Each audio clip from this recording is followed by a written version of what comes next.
Hey everyone, welcome to module 5.2. We'll discuss regarding DDoS, which is called as distributed denial of service. And basically, what are the protection mechanisms that you can take as a security administrator to protect your network against, several types of DDoS attacks. So DDoS is basically where you can see in the image here, where you have the attacker, normally called as a bot master. So it actually makes your certain internal devices as bots through which the different types of malwares like Trojan horses, viruses, phishing emails or rootkits are actually launched, and it is attacked to multiple victims. So each victim will get the attack from different sources, right, which is used to compromise the victim device, and for any bad reasons. Might be it's a ransom, might be it's a data theft, or any given bad reasons, right? So as a security administrator, we'll see what are the different protection mechanisms you can take against the DDoS. So basically DDoS is going to involve a series of proactive measures and strategies which is aimed at defending against and mitigating the impact of your DDoS attacks, right? So these attacks normally aim to overwhelm a target device, might be a target server, a target network or service with enormous volume of traffic. So it will be rendered and make it inaccessible to legitimate users. So here's a certain breakdown that I have listed here to protect against your DDoS attack. The first thing that is available is called as traffic scrubbing and filtering. So let's take out the notes and write down each point here, which is DDoS protection. And in that, the first thing that you have is traffic scrubbing and filtering. So what do you mean by that? So here in traffic scrubbing and filtering protection mechanism, what happens is the security administrator would employ this traffic scrubbing techniques to filter out any sort of malicious traffic, separating any sort of legitimate request from the flood of illegitimate ones, right? So let's write it down for you guys. So basically it's kind of a DDoS protection service which employs traffic scrubbing techniques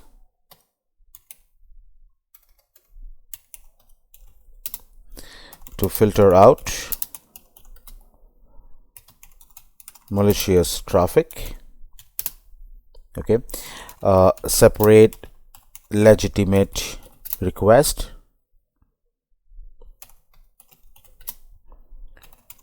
from the flood of attack.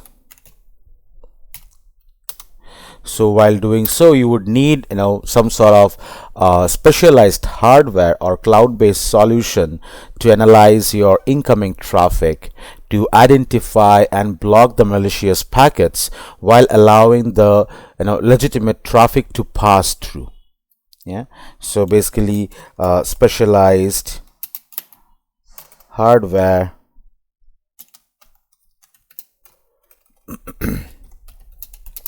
and cloud-based solutions are needed to analyze the incoming traffic and blocking malicious content there while allowing the legitimate requests to pass through. Good. So that's the first thing or the first protection mechanism you can take for DDoS, that is traffic scrubbing and filtering. Number 2 that you can take is called as anomaly detection and monitoring. Right, so the word anomaly is any kinds of anonymous traffic that is not known to your network firewalls, right? So basically you need to have monitoring tools and basically anomaly detection systems which continuously monitor your network traffic patterns to identify any deviations from normal behavior. Right, so by recognizing such anomalies such as sudden traffic spikes or unusual patterns of traffic contents, right, so the systems, basically your firewalls for example, can trigger alerts and initiate the mitigation process. Right, so make sure your network should have the anomaly detection on the firewalls. So let's write down some key points here. Is monitoring tools and anomaly detection systems continuously monitor your network traffic patterns to identify deviations from normal behavior. That's the first point. Second thing is by recognizing anomalies such as sudden traffic spikes or unusual pattern, the firewalls or systems can trigger alerts and initiate mitigation process.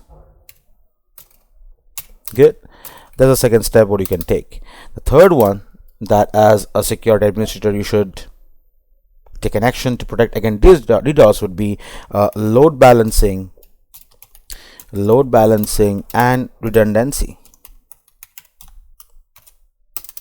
Good, very important. So make sure utilize you use load balancing techniques to distribute your traffic across multiple servers or multiple data centers. Right, so whenever you have an incoming traffic to your network, make sure you have a load balancer which should distribute those traffic to multiple servers or might be multiple data centers holding multiple servers, to prevent any sort of overload on a single server or any single network component to get overloaded. Right, so this is very, very important where load balancing has to be involved. And make sure your infrastructure should be redundant so that it should help to absorb and manage your excessive traffic. So basically you should have fault tolerance in your network. Suppose one firewall fails or one security system fails, ensure that you have another to back it up, right, ensuring the service availability is not hindered during any sort of attack. So load balancing and redundancy being as a crucial factor in your DDoS protection. So the first point which comes in the mind is utilizing load balancers to distribute traffic across multiple servers or data centers, right, to prevent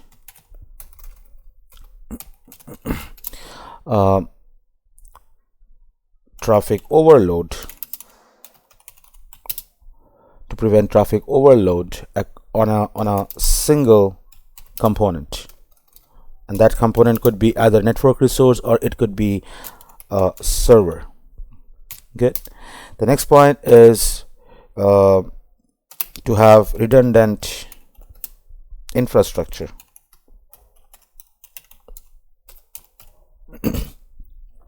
right? So this will actually help to absorb and manage your excessive traffic if during your failover situation of one security system.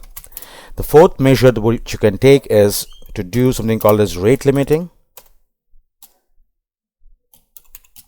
and access controls. Very crucial. So make sure you can implement rate limit to or rate limiting mechanism, think like quality of service, to restrict the number of requests that can be accepted from a single source or single source IP address. That will prevent excessive traffic from overwhelming the system. So ensure that you can do rate limits. Access controls can be used to block any sort of suspicious or malicious IPs that is trying to attempt to flood the network with your lot of requests, right? So it's very much self understood, right? So ensure that you should prohibit your network not to have rate limit or not to have access controls. Make sure that network should be defined with a good amount of rate limiting configurations, and you should have the right access controls in place so that the malicious IPs can be blocked. The fifth measure what you can take is called as CDNs, which is content delivery network. This is used widely in cloud computing space. We call that a CDN. So CDNs, basically it will help to distribute the content across multiple servers, right? CDNs normally help your multiple servers to be part of different geographical locations, and since your destination servers is part of different geographical locations, what can happen is it will reduce the impact of DDoS attacks by dispersing the traffic and leveraging the caching mechanisms. Okay, so distributed nature of the CDN that allows them to absorb and mitigate DDoS attacks more effectively. So ensure that you deploy CDNs in your cloud services based solutions for caching the contents. The sixth one that you can take is called as web application firewall, also called as WAF. So it is web application firewalling, called as WAF. Now what does WAF do? Very simple. So WAF is basically it will give you a solution to examine and filter the incoming traffic at the application layer, as I've discussed in the earlier modules as well.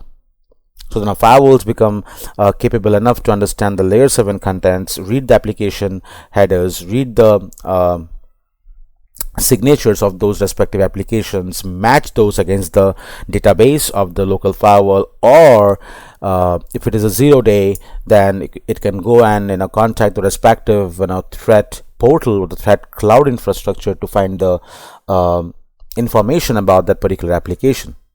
We call that sandboxing it, right? So WAF will basically identify and block any sort of malicious request that is targeting vulnerabilities in the web application, and by doing so they will actually help to protect against your application layer DDoS attacks, which is generally aimed at exploiting the vulnerabilities in specific web applications or web application services. So having WAF in your systems is very important. The seventh step what you can take is basically collaboration with your ISPs. Collaboration with ISPs. Now many of the term this is not understood clearly. So basically here what is going to happen is you as a security administrator, you will work with the ISPs that has given connections to reach internet to your organizations. So might be you have got 2 ISPs or 3 ISPs. So you will collaborate with those ISPs to work with them to implement anti-DDoS measures. So work with ISPs to implement something called as anti-DDoS measures, and this should be done not at your level, but it should be done at the ISP level. So make sure this anti-DDoS measures is not the component that you are going to implement at your org, although you can do that, but generally you are letting the ISPs to implement on their level, right, at their level. So some ISPs offer DDoS protection services that can filter out attack traffic before it can reach the targeted network. So ISPs generally do have the mechanisms to protect against the DDoS attacks. Okay, the number 8 and the last one basically you can take is incident, not the last one, but as of now it's incident response and basically preparedness. Good.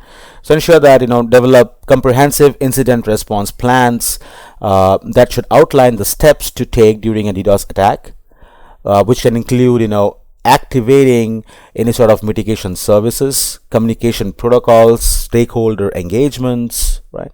Make sure regularly test and update the incident response plans to ensure that the network is prepared and effective in mitigating the attacks, right? So by employing this combinations of these proactive measures and leveraging the specialized services, the organizations can actually strengthen their defense against various types of DDoS attacks, right? So that will actually ensure the availability and reliability of their online infrastructure. Good. So I hope this is clear, and these are the different steps what you'll take to prevent your network against malicious DDoS.